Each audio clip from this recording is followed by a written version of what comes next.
একটা জায়গায় দেখছিলাম বক্তা ওয়াজ করতে করতে আমার রসুলকে বলছে ভিখারির বাচ্চা। এতে দেখছিলাম একজন ওয়াজ করতে করতে বলছে লা ইলাহা ইল্লাল্লাহ, তার নাম ধরে বলছে অমুক রসুল। এখন তো জলসা আর হয়নি, এখন তো বেশিরভাগ সব জায়গায় বলো বেশিরভাগ জলসার মজলিস এখন গীবত হয়। এর গীবত করছে, ওর গীবত করছে, ঠিক না? এর সমালোচনা, ওর সমালোচনা, সব নিজের পাতে ঝোল ঢালছে। বিশেষ করে বাংলাদেশের বক্তাদের যদি আমরা ওয়াজ শুনি, ওদের যদি আমরা ওয়াজ শুনে আমল করি, তো আমাদের বেঈমান হয়ে মরে যাওয়ার সম্ভাবনাটা বেশি। বাংলাদেশের বক্তারা ওয়াজ করতে করতে করতে করতে এত দূরে পৌঁছে যাচ্ছে, কেউ কেউ বলছে আবু জেহেলেরও তো ঈমান ছিল, আবু জেহেলও তো মুসলমান, আবু জেহেলও তো নবীকে দেখেছে। মানে যত রকমের বক্তারা, এক একটা বক্তা সে তাদের মতামত করছে। আর সেই হাওয়া আমাদের ইন্ডিয়াতে এসে গেছে। একটা এতে দেখছিলাম একজন ওয়াজ করতে করতে বলছে লা ইলাহা ইল্লাল্লাহ, তার নাম ধরে বলছে অমুক রাসূলুল্লাহ। সকল বলুন নাউযুবিল্লাহ। একটু জোরে বলবেন তো। একটা জায়গায় দেখছিলাম বক্তা ওয়াজ করতে করতে আমার রসুলকে বলছে ভিখারির বাচ্চা। একটু জোরে বলবেন না নাউযুবিল্লাহ। ভিখারির বাচ্চা মানে এদের মাথার কাজ করে না। যদি বলেন বড় আলেম, বড় বক্তা, বড় আলেম, ওইরকম আলেম রাখ, ঘরে রাখ। আমার কাছে জনাব মুফতি সাহেব বসে আছেন, মাশাআল্লাহ। আমি যতদিন আসছি দেখছি সবসময় শুধু এখানে না, আপনার এলাকার খেদমত করে। আল্লাহ হায়াত কিসমত দারাজ করে বলুন আমিন। এটা জোরে বলে আল্লাহুম্মা আমিন। শুধু আলেম, আমি আলেম, আমি বক্তা, আমি মুফতি, আমি অমুক। এটা সবচেয়ে বড় আলেম কে ছিল জানেন? জানেন সবচেয়ে বড় আলেম কে ছিল? মুআল্লিমুল মালাকুত, যাকে আমরা বলে থাকি ইবলিস, শয়তান। এর চেয়ে বড় আর আলেম আছে? তাকাব্বুর, অহংকার শেষ করে দিয়েছে, শেষ করে দিয়েছে। আমি আপনাদের এখানে গতবারের আগেবারও বলেছিলাম, মনে আছে কিনা জানি না। আপনারা অধিকাংশ সাধারণ মানুষ, সাধারণ মানুষ বলছে, আমি আপনাদের অসম্মান করছি না, মানে মুফতি, আলেম, হাফেজ, কারি, এই যে সাধারণ মানুষ বললাম। আপনাদের পাড়ার, আপনাদের গ্রামের একজন মদখোর, মাতাল, মদ খায়, তার মধ্যে আল্লাহর খাব এসেছে, আল্লাহর ভয় এসেছে, আল্লাহর ডর এসেছে। আমি ভুল করছি, সে আল্লাহর কাছে তওবা করেছে, আস্তে আস্তে মসজিদে উঠছে, মসজিদে উঠছে, নামাজ ধরে গেছে। ও বেটা জীবনে ওয়াজ শোনেনি। চল আজকে গুমা বাজারে যাই, ওখানে জলসা হচ্ছে, যাব। সে বেচারা গোসল করে, কাপড় চোপড় পরে, টুপি মাথায় দিয়ে বসে আছে। আর একটা বক্তা আস্তে আস্তে মাইকে উঠে ওয়াজ করছে, ওয়াজ করতে করতে বলছে, বাবারা শোনো, লম্বা টুপি জায়েজ, লম্বা টুপি জায়েজ। সে ওয়াজ করে চলে গেল। তারপর আর একটা বক্তা উঠেছে, সে ওয়াজ করতে বলছে, ওয়াজ করতে করতে বলছে, বাবা গোল টুপি জায়েজ, গোল টুপি জায়েজ। সে চলে গেল। আর একটা বক্তা উঠেছে, উঠে বলছে 5 কোটি টুপি মাথায় দেওয়া জায়েজ, জায়েজ। ও মধ্যখানে বসেছিল, মাথা থেকে টুপিটা খুলে বলছে সারা টুপি মাথায় ডুবে দিল। কিছু বুঝতে পারলেন না? পারলেন না?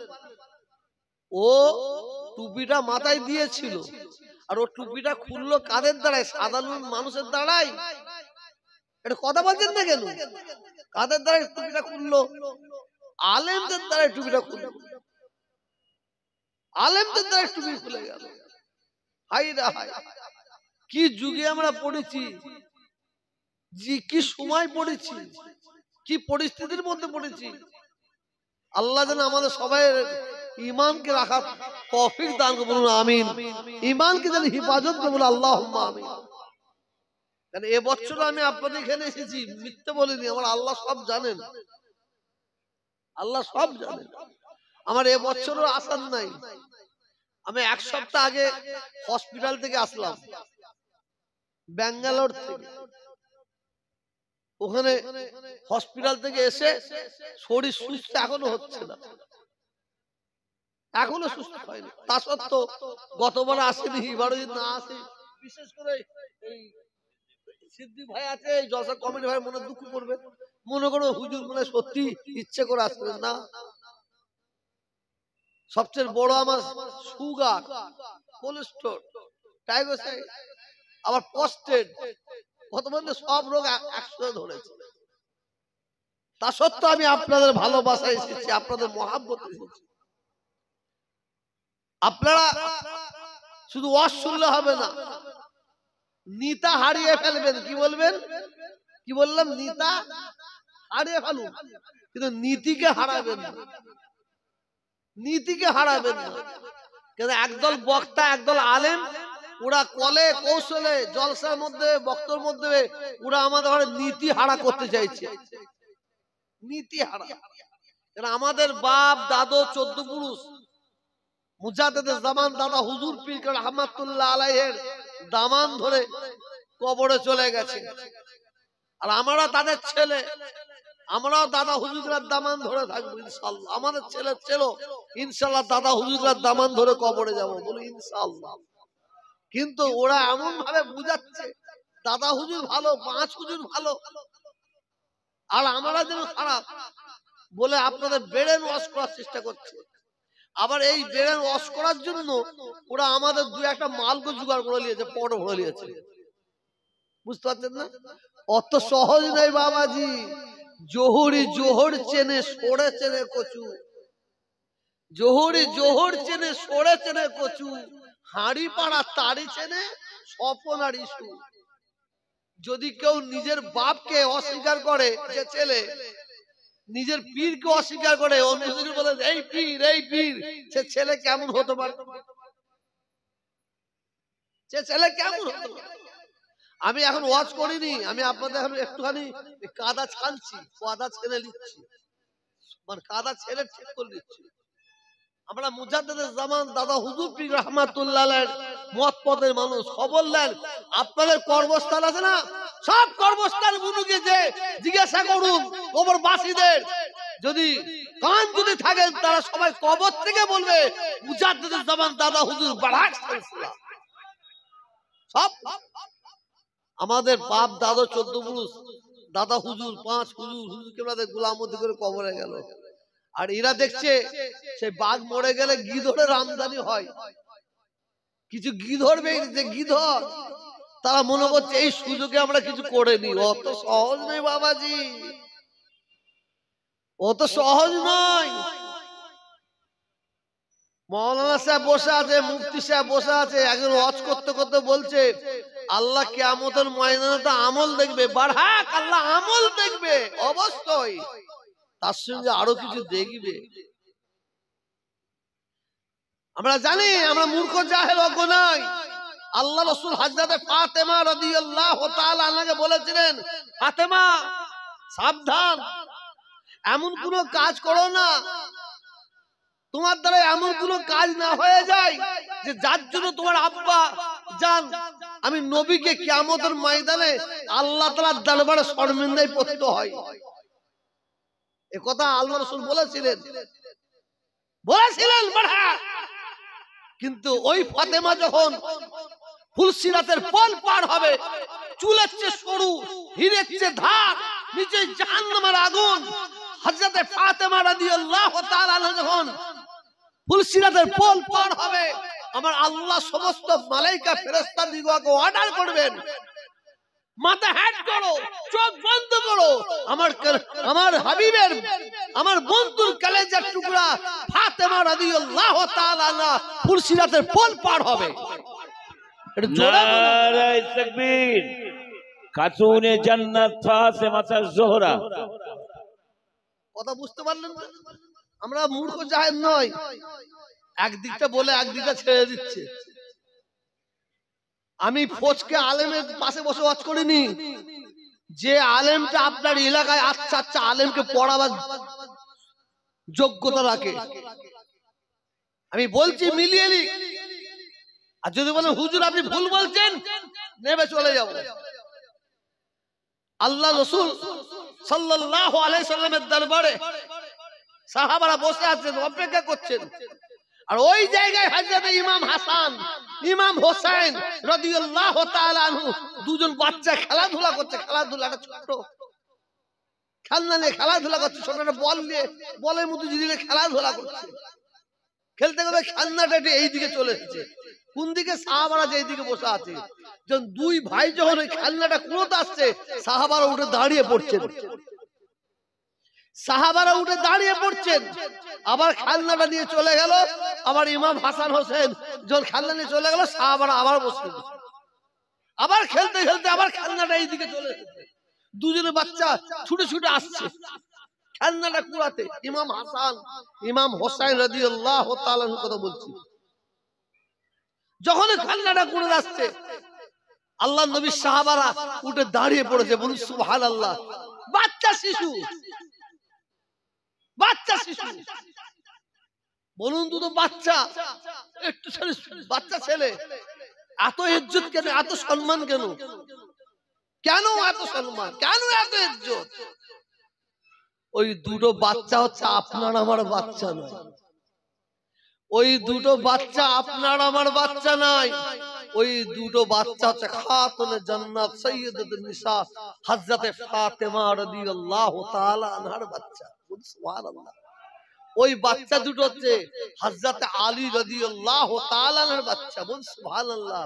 আর ওই বাচ্চা হচ্ছে নবী মুহাম্মদ সাল্লাল্লাহু আলাইহি ওয়াসাল্লামের নাতি। বল সুবহানাল্লাহ। সেই রাসূলের সম্মানে, সেই নবীর সম্মানে, সেই ফাতেমার সম্মানে, সেই আলীর সম্মানে ইমাম হাসান হোসেনকে সম্মান দিচ্ছে। আর এরা কি বলছে? আপনাকে আমাকে মুখটা ঘোরাবার জন্য, মুখটাকে ঘুরিয়ে দিবার জন্য, দাদা হুজুরের আওলাদকে এই সম্মান দেবো, এই করবে কেন? তার মানে কি? পাগড়ি পরবে বলে। পাগড়ি পরবে, শখ হয়েছে, কুটকুটুনি হয়েছে, পিসাব হবে। হঠাৎ শুনুন, সব শুনছি, বলছে আমাকে আর পিসাব বলে কেউ ডাকবে না। আমি খুশি নাই, আমার মনে হয় কেউ এসে লাথি ফাতি মেরেছে মনে হয়। ঘুমে স্বপ্ন খবর দেখেছে, ওই জন্য ভুলে গেছে। আসুন, আমায় ভুল বুঝবেন না, দয়া করে বলছি, দয়া করে বলছি, আমায় ভুল বুঝবেন না। আমার ফুরফুরা শরীফের দিকে আগুন দেওবন্দরা তুলতে পারে না, তবলিগরা তুলতে পারে না, বেরেলিরা তুলতে পারে না, আহলে হাদিসরা তুলতে পারে না। আমার ফুরফুরা শরীফ মুজাদ্দেদ জামান দাদা হুজুরকে সিলসিলাকে সবাই বারহাক সিলসিলা, হক সিলসিলা বলেছে। বলুন সুবহানাল্লাহ, জোরে বলুন। আর কিছু আলেম বেরিয়েছে, নিজেকে মুফতি ভাবে, তারা সামনে ফুরফুরা শরীফের সিলসিলার ব্যানার লাগিয়ে দিয়েছে। ব্যানার লাগিয়ে দিয়ে টুকটুক টুকটুক করে সিলসিলা কাটছে, টুকটুক করে কাটার চেষ্টা করছে। অত সহজ নাই। আমি ওই জন্যই বলেছি, জোহরি জোহর চেনে, সরে চেনে কচু, হাঁড়ি পাড়া তাড়ি চেনে স্বপ্ন নারী। বললি তো বলি তো মা মার খাই, না বলি তো বাপ ব্যাং খাই। বললি আজকে কি সুন্দর জলসাটা দেখেন, সব নিস্তব্ধ, কোনো আওয়াজ নাই। সবাই কি সুন্দর নবীর সুন্দর টুপি মাথায় দিয়ে বসে আছি, দাঁড়িয়ে রেখে বসে আছি, জামা পরে বসে আছি, কি সুন্দর কথাবার্তা শুনছি। আজকে সারা বাংলার মানুষ চারিদিকে টুপি মাথায় দিয়ে ঘুরে বেড়াচ্ছে, দাড়ি রেখে ঘুরে বেড়াচ্ছে, মসজিদ আজান হলে মসজিদে গিয়ে নামাজ পড়ছে, পবিত্র রমজানের সময় রোজা রাখছে, আলেমকে সম্মান দিচ্ছে, মুরব্বীকে সম্মান দিচ্ছে, বাচ্চাদের স্নেহ করছে। খোদার কসম, এর অবদান যদি কেউ অস্বীকার করে, এর চেয়ে বড় বেঈমানি আর কিছু হবে না। এর অবদান হচ্ছে ফুরফুরার পীর আবু বকর সিদ্দিক রাহমাতুল্লাহ আলাইহি। এটা জোরে বলো সুবহানাল্লাহ। মুজাদ্দিদুজ জামান, মুজাদ্দিদুজ জামান। সারা ভারতবর্ষের মানুষ আজকে আমরা ইসলামকে চিনেছি, দ্বীনকে চিনেছি, শরীয়তকে চিনেছি, আমরা কোরআন পড়তে শিখেছি, আমরা নামাজ পড়তে শিখেছি, রোজা রাখতে শিখেছি, আমরা আলেমকে সম্মান করতে শিখেছি, আমরা হাফেজকে সম্মান করতে শিখেছি, মুরব্বিদের সম্মান করতে শিখেছি, আমরা বাচ্চাদের স্নেহ করতে শিখেছি, আব্বাকে আব্বা জান বলতে শিখেছি, আম্মাকে আম্মা জান বলতে শিখেছি। যদি কেউ অস্বীকার করে, এর চেয়ে বড় বেঈমানি আর কিচ্ছু হতে পারে না। এর অবদান কার? গরিবি নওয়াজ খাজা মাইনুদ্দিন চিশতি হুজুর রহমাতুল্লাহ আলাইহি। এটা জোরে বল সুবহানাল্লাহ। আর আজকে এরা বেইরে বড় বড় কথা, বড় বড় কথা। আল্লাহ আমাদের সবাইকে হিফাজত করে, বলুন আমিন। একটু জোরে বলুন আল্লাহুম্মা আমিন।